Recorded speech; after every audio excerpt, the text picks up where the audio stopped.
which is located in modern-day Iraq, where in the year of 1992, archaeologists discovered chemical traces of beer in a fragmented jar dating to the mid, and this fragmented jar was dated back to the mid 4th century BC. On the same site, there was also evidence for early winemaking, and was thought that the idea of brewing beer arose from baking. It was evident in grains, which may have been left out unattended, could have inspired the creation of both wine and beer.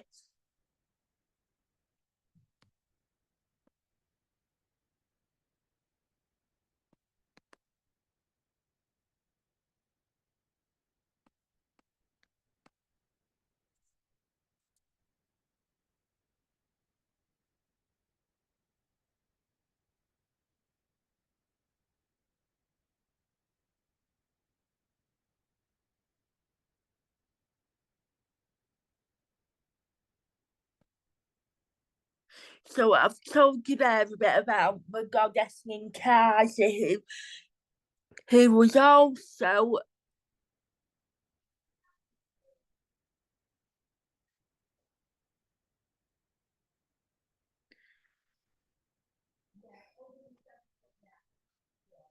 1 minute. I just want to tell you about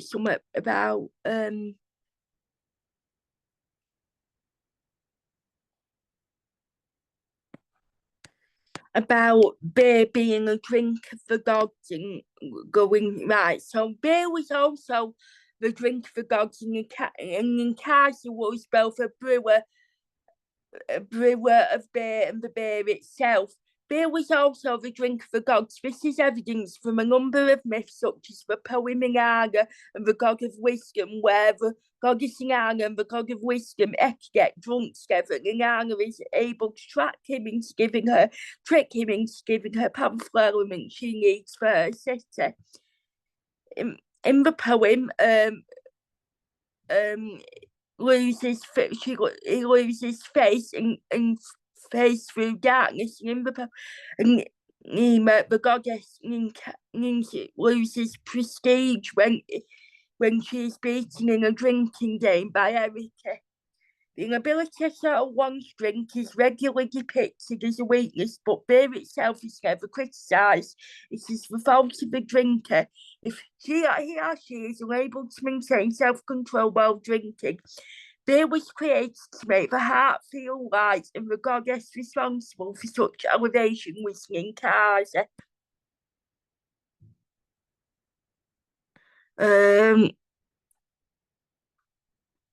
So this led to the thought that Ninkasi and the drinking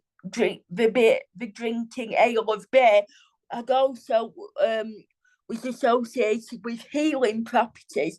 This was because she was born through the mother goddess when she was healing Annika, who was sick and close to death. Um,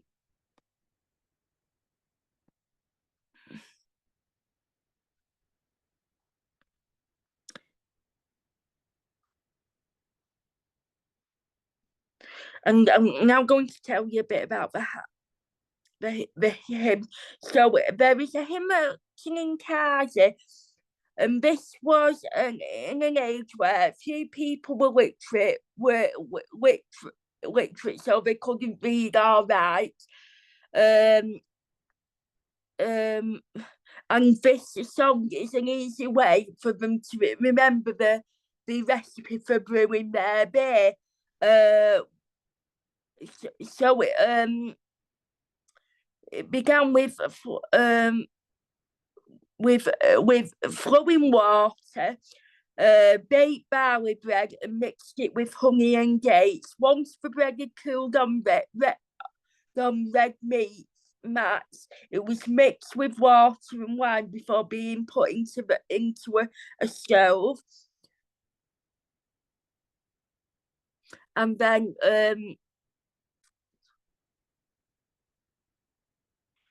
then it was placed into a vat which made a pleasant sound, and then placed approximately on a collector vat from jars. According to the hymn, the pouring of the beer was like the onrush of the Tigris and the Euphrates, which is taken to mean that, like those two rivers, beer brought life to those who drank it. So that concludes this month's edition of the Butterfly Princess Show Book Club.